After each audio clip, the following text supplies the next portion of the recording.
Welcome back, enthusiasts. When GGG announced the infusion system for elemental spells, it got me thinking, would it be possible to make a true tri-elemental sorceress into the endgame? Well, I'm happy to bring you the Trinity Firestorm Stormweaver. This build not only makes this possible, but it feels good to play as well. Using cold, fire and lightning damage to rain down a storm of elemental destruction to kill your foes, it utilises the new infusion system to juice up the damage. And to top this off, it allows us to run a zero energy shield tech in such a way that the build feels tankier than any other sorceress I've played until now. The build is still very much in progress, but it's at the point now where T15 maps are feeling very smooth to farm, and boss damage is feeling pretty good as well. This video will cover the Infusion Tech, the Mana Defense Tech, key notables, and the build rotation. Let's get into it. Before we get into how the build is tied together, I wanted to direct your attention to the build planner on Mobilytics, which is linked in the description of this video. This planner covers the build in detail and is something that will get updated frequently, so be sure to check out the changelog at the bottom.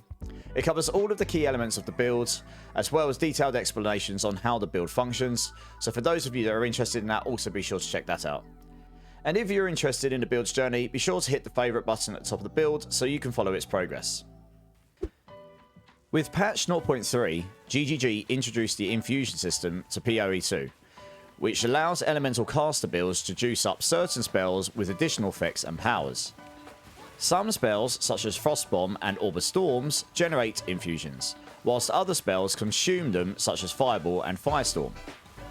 Firestorm is unique in the sense that it will consume all three elemental infusions, to make it rain down 3 times as many bolts and at twice the speed. On top of this, it will allow Firestorm access to all 3 elemental damage types, so it can cause Ignite, Freeze, and Shock through its own damage. The main problem we run into with the Infusion Tech is sustaining them, so that they are always available to us when we are in combat. If you become reliant on them, but you only have them available some of the time, your damage and build will feel clunky to play. This is where the new passive tree and Stormweaver Ascension nodes come into play. For starters, we take the newly added Infusing Power and Infused Limits notables, which are specifically designed to support Infusion Sustain. Infusing Power grants us up to 20% chance to double up our infusion charges on collection, whilst Infused Limits further increases the duration the infusions last for, and raises the limit of each type from +3 to +4, incredibly important for sustaining our infusions during combat. The Stormweaver Ascendancy had its Ascension nodes changed a fair bit in patch 0.3, so that 2 branches are now Infusion and Remnant focused alike. On the surface, these don't look very good, but in reality, if you build to support these and take both of them, you end up being able to generate a metric ton of infusions, which works incredibly well for Firestorm. The Refracted Infusion branch allows every infusion we pick up to have a 50% chance of generating a bonus infusion of a different element. This gives us the means of gaining multiple infusions and sustaining them across the various elements. On the other side, the Storm's Recollection branch allows us to double up our remnants by guaranteeing them to reappear once after 3 seconds of being collected, doubling down on all sources of remnant generation. It's important to note that infusions are classed as remnants, which is a very important distinction for both the Infusion Tech and the Mana Defense Tech, which we'll come to shortly. Because infusions class as remnants, the Empowering Remnants notable suddenly adds an incredible layer of value to the build by giving us increased pickup range, but more importantly, a 15% chance to double the effects of a remnant we create. In the case of infusions, it can generate us 2 at the time of creation instead of just 1. We also take the newly added Siphon Elements persistent buff, which allows an extra way to generate infusions based on causing ailments to enemies. We are frequently applying all 3 key ailments here, Frost, Ignite and Shock, so this becomes extra valuable to the build. To top this off, we take the Harmonic Remnants 2 support gem in every skill we have that generates infusions, since this not only allows us to pick them up from further away, it also grants us 20% chance to generate a second one, which can double down with Empowering Remnants to create us 4 in total. We've added all this sustain to the infusion system, but there's still one issue here. When the infusion cap is hit of a particular element, You can no longer pick them up until you consume one, or if they time out. This leads to a clunky playstyle where some elements will cap out easily, such as frost and lightning, whilst fire infusions get left behind with less means to generate them. Luckily, we can solve this by using the magic of the newly added keystone, Elemental Equilibrium. This changes our infusion generation to choose a random element when creating one, so we are now able to create all the different elemental infusions from all our infusion generators. This pretty much solves the problem, and with the support already in the build, allows for permanent uptime of all 3 elemental infusions. Some of you will have noticed that this build doesn't seem to use energy shield. You may be asking, how on earth am I staying alive? This is where the new mana defense tech comes in, allowing us not just the ability to survive, but it's probably the tankiest I've felt on any sorceress I've played so far. So how does it work? In the past, we used the keystone Mind Over Matter to redirect all of the damage we took to our life pool to our mana pool, but this required a phenomenal amount of mana stacking to outweigh the downside, which was chopped at its legs in patch 0.2. What we do now instead is to redirect the lion's share of damage from our life pool to our mana pool, so we can equally spread the damage across the two, making it easier to raise our maximum effective HP whilst allowing a really quite insane amount of life sustain.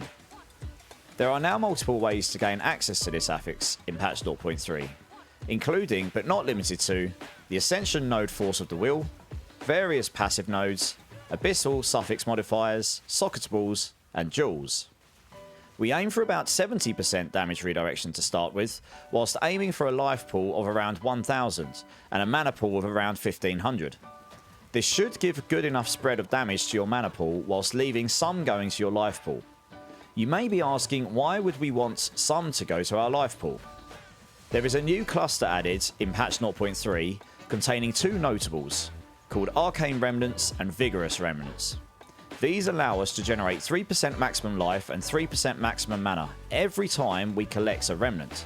And since we previously mentioned infusions are remnants, and we're generating mana remnants as well from the persistent buff gem, we end up granting ourselves an immense amount of sustain to both our mana and life pool. Anything we previously mentioned that scales the number of remnants we create will also apply here for the mana remnants, so we end up generating a really quite incredible number of them. And since the mana remnants grant us mana when picking them up as well, they become twice as valuable.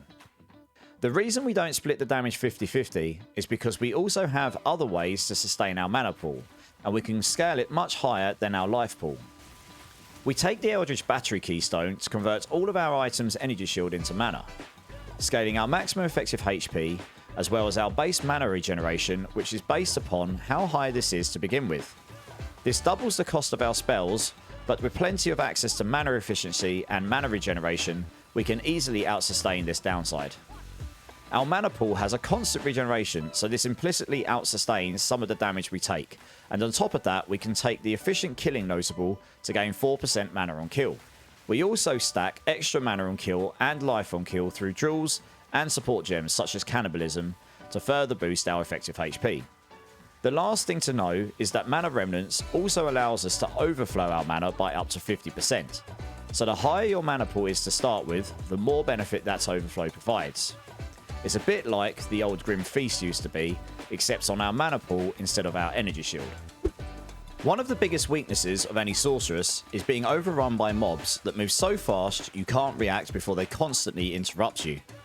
To combat this, we take the common tech Blasphemy with Temporal Chains, which creates an aura around us to slow down enemies before they get to us.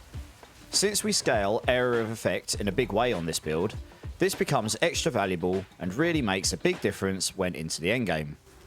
We double down on curses by having Elemental Weakness as a manual cast, whilst taking the Whispers of Doom keystone, allowing us to apply 2 curses to enemies at once. By making one curse an aura and the other a cursed ground effect, it basically mitigates the downside of this keystone, whilst allowing us to drastically reduce the enemy's resistances alongside the Temporal Chains curse. We also take a Chiming Staff to gain access to the Sigil of Power skill, commonly used on a lot of caster builds. This allows us to create a zone that boosts all of our spell damage, scaling up as we spend mana, which we do very quickly on this build. The Heavy Frost notable is taken to allow us to ignore an enemy's resistances once they are frozen. A very powerful tech if you have heavy freeze build-up like we do on this build. Alongside the Thin Ice and Climate Change notables, we have a huge amount of freeze potential, as well as gaining a serious chunk of damage. The Arcane Intensity notable is taken because we are stacking mana on this build, and it grants us 3% spell damage per 100 maximum mana. As far as I can tell, this also scales with the overflow that we get from Mana Remnants, so the higher our base mana is, the more damage we exponentially gain from this node. It holds extreme value once you're at 3000 plus mana. Access is gained to the Elemental Storm skill once we have enough Ascension nodes to path towards Tempest Cooler and Multiplying Squalls, both drastically increasing our damage output, particularly the power of +1 limit to all elemental skills, affecting many of the skills we use in this build, including Firestorm. To back all these up, and what really brings this build online, stacking area of effect and skill duration drastically improves many of our key skills. We take various notables to boost these areas of the build, including but not limited to Royal, Preservation, and Explosive Impact. The rest are all in the planner, so be sure to check that out if you haven't already. It's worth noting that this is not a one-button build and requires a slightly more interactive playstyle in its current form. I'll be looking to automate some of this going forward, but for the meantime, the rotation is as follows. Place down multiple Orb of Storms for the chain freeze and infusion it provides. You then place down Frostbomb to apply elemental exposure and to generate more infusions on destination. Sigil of Power can be placed if you require extra damage, whilst Elemental Weakness can be placed to reduce the enemy's resistances to also increase your damage. After this, cast Firestorm as frequently as you can between skills to maintain its uptime. And if you need more infusions, you can also cast Living Bomb for big damage and extra infusions. It might not be possible to keep this entire rotation up if in a sticky situation, so the main things to keep going are at least one Orb of Storms, one Frostbomb, and your Firestorm to try freeze surrounding enemies and to get back on top of the combat situation. Use your dodge roll actively to get out from being overrun, and if you're really stuck, use Fireball to clear out any trash around you. Going forward, I'll be looking to automate some of the infusion generation, as well as scaling the damage of our Firestorms so that we can look to take on all of the endgame pinnacle bosses just as easily as we can the map bosses right now.